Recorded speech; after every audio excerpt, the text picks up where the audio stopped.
교회 시대를 지도로 보면 성령님의 역사가 더 입체적으로 보인다. 성령님의 역사가 무슨 역사입니까? 교회의 역사입니다. 저와 여러분은 성령님이 역사하셔서 기독교인이 된 거예요. 네, 하나님의 역사죠. 지도로 보는 사도행전과 서신서, 성령님의 역사를 기록한 것이 초대교회 사도들의 행함을 적은 글입니다. 사도행전.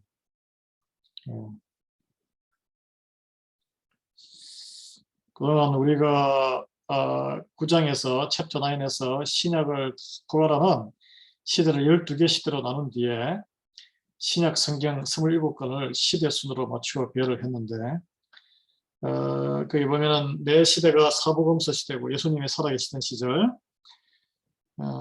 입니다. 예. 그리고 나서 이제 사도행전, 예수님이 승천하시고 난 다음에 사도행전의 시기가 시작됩니다. 사도행전과 서신서의 시기가 시작됩니다. 여기에 이 세계 지도인데 사각형에 있는 중동 지방이에요. 중동 지방에서 다 일어난 사건입니다. 오늘날로 치면 뭐 이탈리아에서 그리스, 터키, 그 다음에 시리아, 이집트 뭐 이 정도, 이스라엘 이 정도 수준의 동네라고 할 수 있죠. 예, 좁은 지역입니다. 자, 이게 나오죠?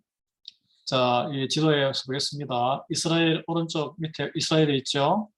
그 옆에 남쪽 옆이 아라비아 사막입니다. 왼쪽에는 바닥에 이집트가 애국이에요, 애국. 그 수리아라고 하는 지금 시리아라는 땅이 뭐 거의 같습니다. 그 다음에 그 북쪽이 갈라디아는 터키의 동부예요. 그 다음에 아시아, 성경에서 아시아라고 나오는 것은 지금의 터키 지방입니다. 터키 지방이에요. 그 다음에 구브로라고 해요. 구브로는 바나바의 고향인데, 바나바가 구브로의 그 유대인 동포잖아요. 구브로는 지금 사이프러스, 키프로스의 키프로스. 그레데는 크레테 문명 유명하죠. 저기 그리스 밑에 에게해라는 그 좁은 바다 밑에 있는 그레데. 그리고 그리스, 아가야가 있고 저기 위에 그리스 북쪽에 있는 그 마케도니아죠. 그 다음에 이탈리아가 있고 시실리가 있습니다, 여러분. 예, 이거 잘 봐놓으시기 바랍니다. 이 사도들이 사도 바울이 이렇게 선교 여행을 이 지역을 중심으로 했습니다. 그래서 뭐 이 책을 쓴 사람은 뭐 I am a gag since I am is 이런 식으로 해가지고 뭐 이게 앞대문 이거 영어에서 이렇게 가능한 이야기를 넘어가겠습니다. 이거는. 네. 그래서 보면은 S자로 연결이 돼요. 이게 지중해 변호를 따라서 이렇게 지역이 해변 따라서 이렇게 S자로 볼 수도 있고, 그 다음에 1차 선교여행, 2차 선교여행, 그 다음에 위에 에게해와 아드리아해라 그러죠. 이탈리아 옆에. 그 다음에 지중해 변 아프리카 북쪽 S자 라인이에요. S자 라인. S자 라인입니다. 그래서 뭐 그 책 쓴 사람은 뭐 희한하게 그리고 섬이 나오죠. 섬이 이렇게 몇 개 나오는데 이 섬도 다 사도행전에 다 나오는 선교 여행을 떠나면서 다 거쳐갔던 곳입니다. 사도 바울이 다 거쳐갔던 곳이에요. 뭐 이건 보실 필요 없고, 자, 교회가 이제 어떻게 시작했나? 이 오순절에 마가의 다락방 예루살렘에서 200여 명이 모여서 교회가 형성이 됐는데, 기도하면서 이게 넘버원, 첫 번째 교회는 예루살렘에서 시작해서 화살표로 쭉 북쪽에 안디옥이라는 곳으로 가서 이렇게 첫 번째 그 안디옥 교회 바나바가 담임 목사로 가고 사도 바울이 부목사로 같이 따라가서 거기가 다인종 교회로 시작되는 곳입니다. 지금은 그 땅이 시리아가 아니고요. 터키의 땅이에요. 터키가 이쪽에 약간 국경선이 그 밑으로까지 내려와 있더라고요. 제가 구글에 한번 찾아봤거든요. 터키의 키리칸이라는 그 도시입니다. 예수님이 이제 하늘로 올라가시고 한 50일 지나서 보혜사 성령님이 이렇게 불처럼 기도하는 와중에 불처럼 이렇게 임했다고 성경에는 기록되어 있지 않습니까? 그걸 오순절, 오순이라는 것은 50일을 뜻합니다. 예수님이 하늘로 가신 다음에 50일 동안 기도를 한 거죠. 작전 기도를 했는데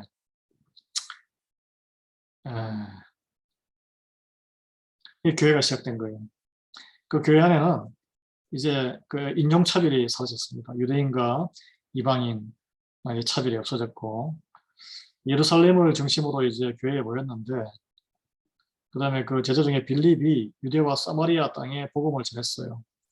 그래서 이게 사울이 다마색 도상으로 그리스도인들을 초기 기독교인들을 잡아서 체포하기 전에 대제사장에게 넘기면서 막 그런 일을 할 때 다메섹 도상에서 회심하기 전에 일어난 일입니다.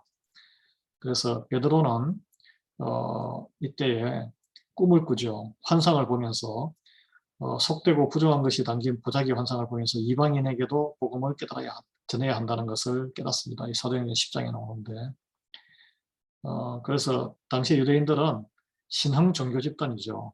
예수님을 추종하고 믿는 이 기독교인들을 많이 핍박했습니다. 그래서 그 핍박 때문에 그중에 일부 사람들이 조금 전에 나온 이 북쪽으로 일종의 피신을 거기에 이제 믿는 사람들이 있었기 때문에 피신을 가게 된 거죠. 네. 여기에 보면 잘못했네, 그죠?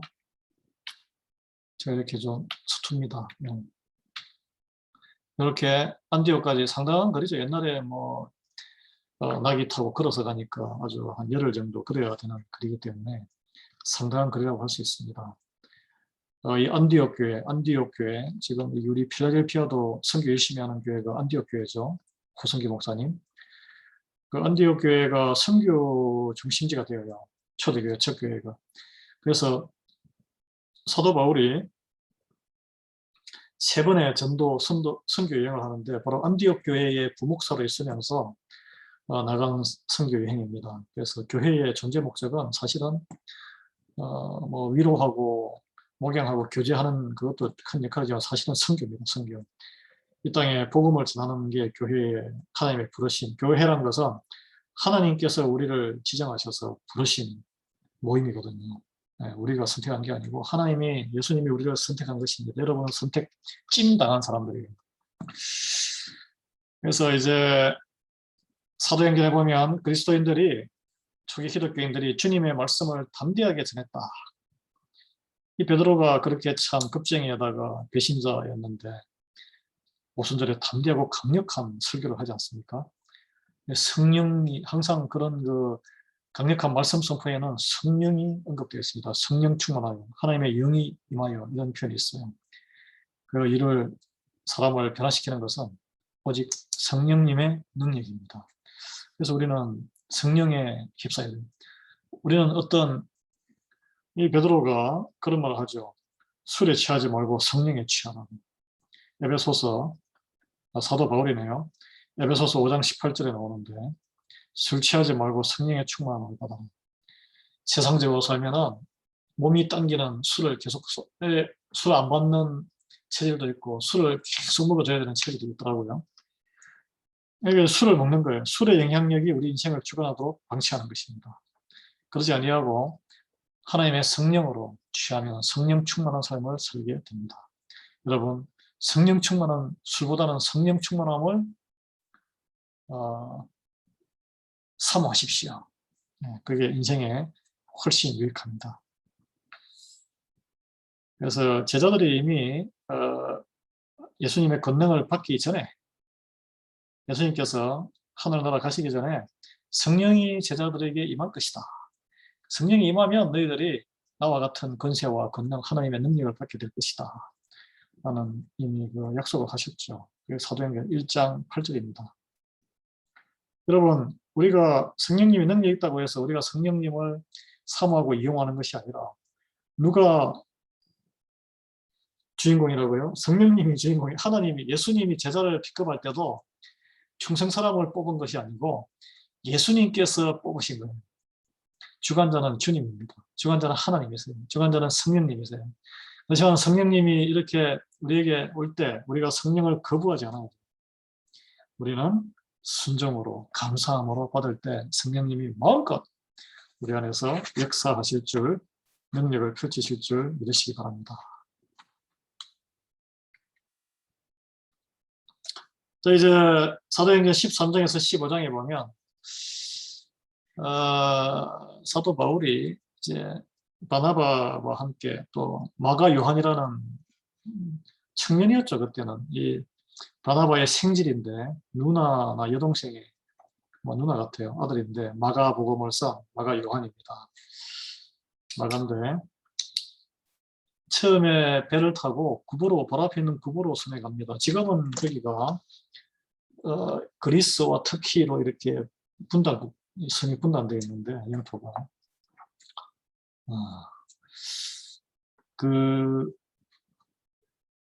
바나바가 살던 곳이에요. 바나바가 거기에 있던 땅을 다 팔아서 초대 교회에 그 교인들을 가난 구제하고 교회를 세우는데 다 도네이션 했습니다. 대단한 거죠. 전 재산을 다 본국에 기부해가지고 교회에다가 다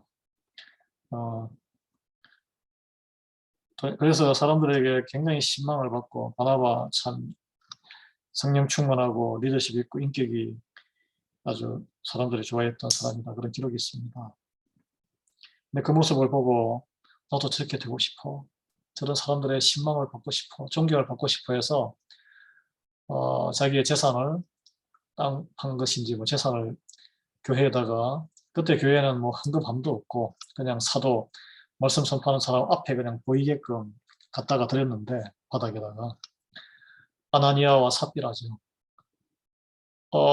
판 재산의 절반만 갖다 줬어요. 절반은 딱 뒤로 꺼불쳐 놓고 숨겨놓고 뭐 안 드린 것보다는 훨씬 귀한 일이죠. 근데 그 동기가 불순했기 때문에 하나님의 징계를 받아서 죽었다라는 이야기가 전해져 오고 있습니다. 예, 사도행전에 기록이 되어 있어요. 물질의 봉헌도 온전한 마음으로 하나님은 50%를 받지 않으십니다. 받기야 받으시지만 30% 50%를 기뻐하지 않으시고 온전한 마음을 원하시는 거죠. 이제 이 바울과 바나바가 마가를 데리고 이렇게 가다가 마가가 너무 힘드니까 여기 보시면은 섬을 거쳐서 터키를 위로 이렇게 올라가서 갈라디아 지방, 특히 동부 지방으로 넘어가는데 이 지중해 해변에서 특히 내륙으로 올라갈 때는 거기 산악지대가 3,000m가 넘는 아주 그 험한 산들이 많습니다. 그래서 가다가 너무 힘들어서 이 청년 마가는 뭐 부잣집 아들이라서 고생을 안 해봤거든요.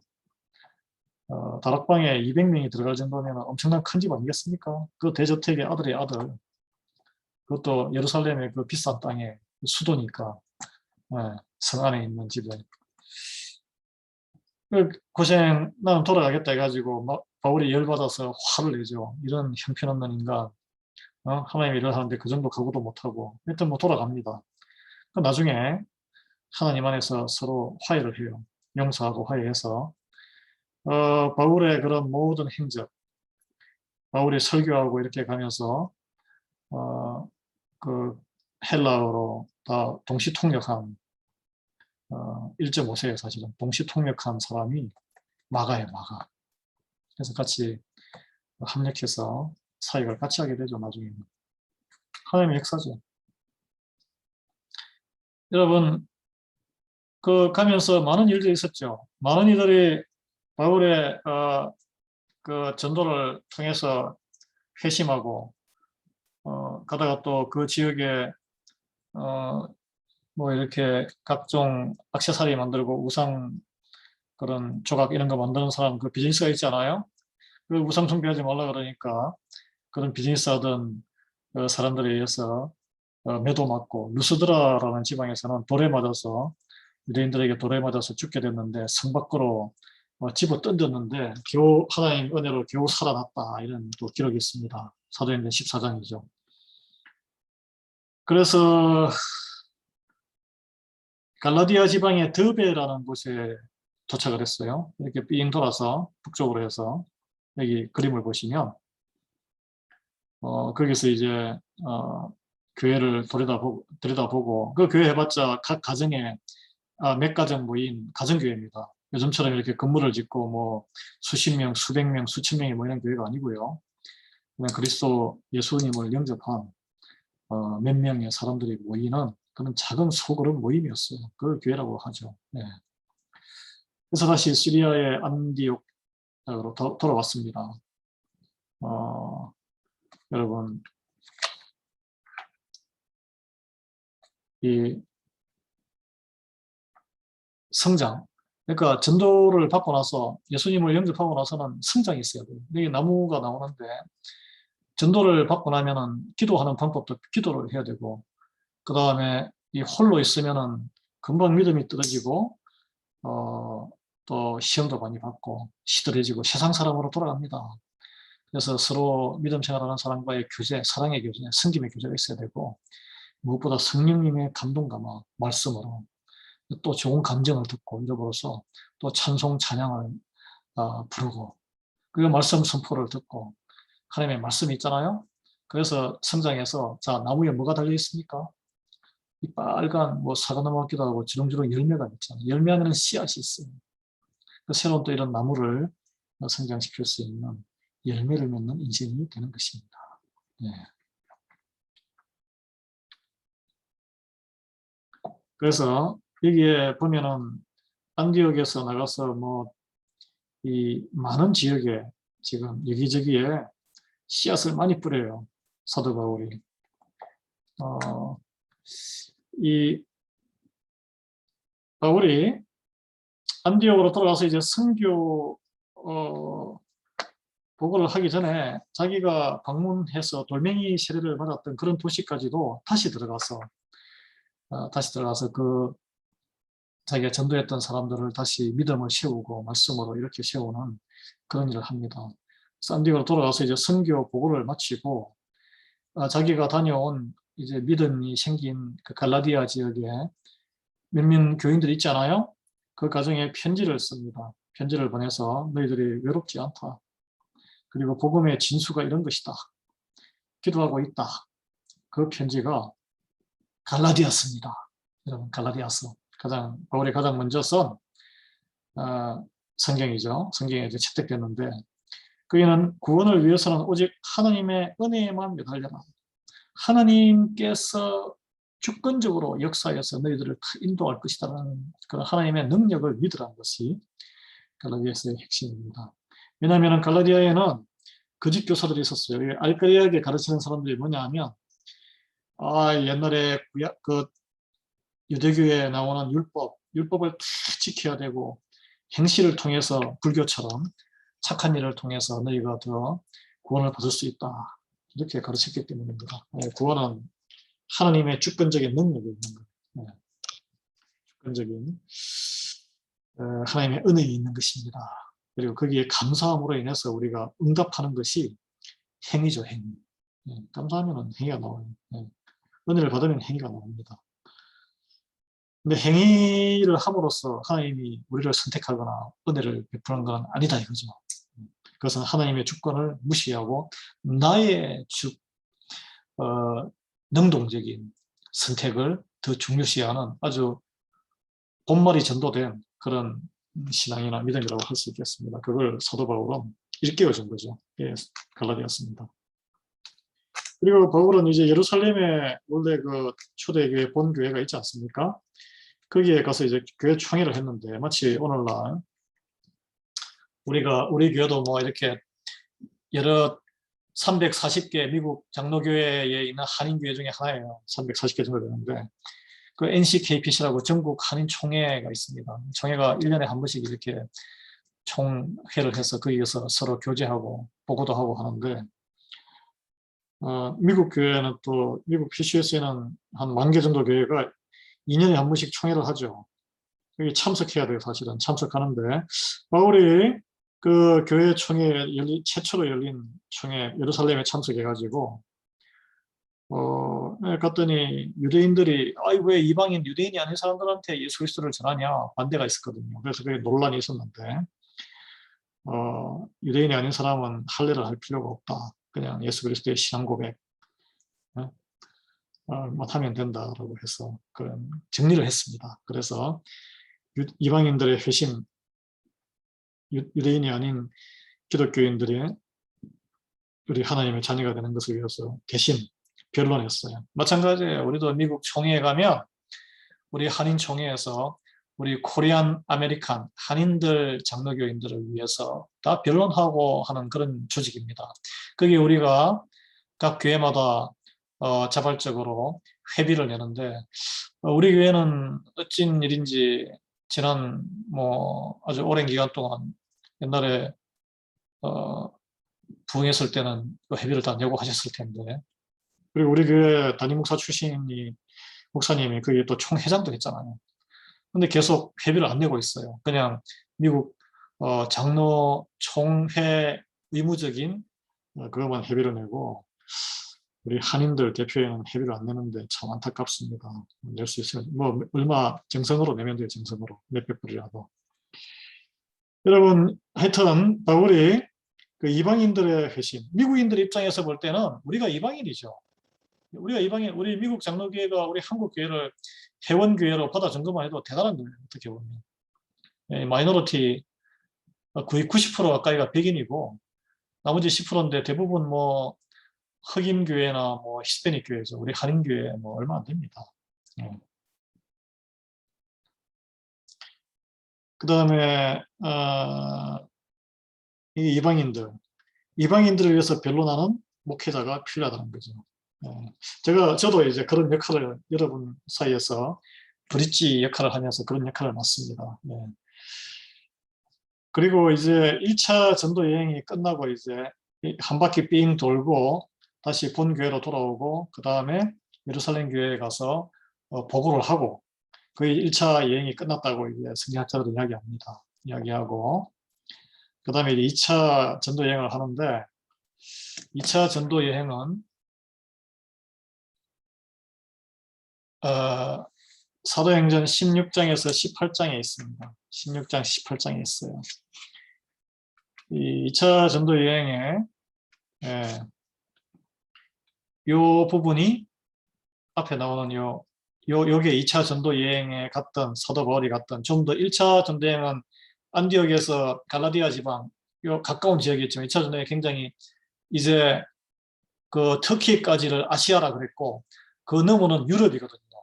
빌립보, 마게도니아, 데살로니가, 아가야, 그리스, 고린도. 여기는 이제 그리스 지방이고 마케도니아 지금은 발칸 반도라 그러죠. 그 지방으로 이제 유럽으로 넘어가는데 거기 가서 많은 교회들을 세우죠. 그래서 그 교회들에게 갔다 와서 교회들에게 보낸 편지 거기에 있는 이슈 신앙적인 이슈와 문제점들을 지적하면서 올바르게 믿음 생활을 할 수 있도록 쓴 사도 바울의 편지가 지금 성경으로 남아 있는데 서신서로 에베소서, 빌립보서, 데살로니가 전후서, 그 다음에 고린도 전후서 2차 전도 여행 결과물들이라고 할 수 있겠습니다.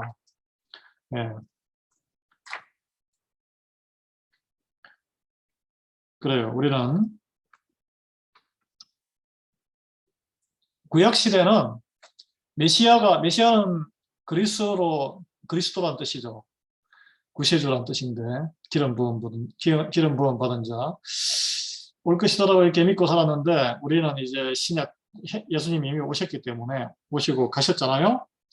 다시 오시겠다고 약속을 했습니다.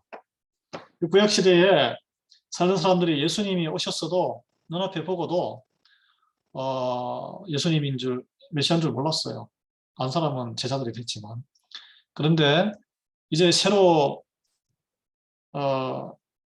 우리 예수님께서 다시 재림하실 때는 처음에 오셨을 때는 아무도 누구인지도 모르게 정말 마구간에서 아주 빈약한 집안의 아들로 뭐 혈통은 다윗의 혈통이지만 그렇게 태어나서 이렇게 참 목수로 자라고 시골 벽촌에서 그렇게 핍박받아가면서 이렇게 살았지만 다시 오실 때는 모두가 다 볼 수 있도록 공중에서 내려오신다고 하셨습니다.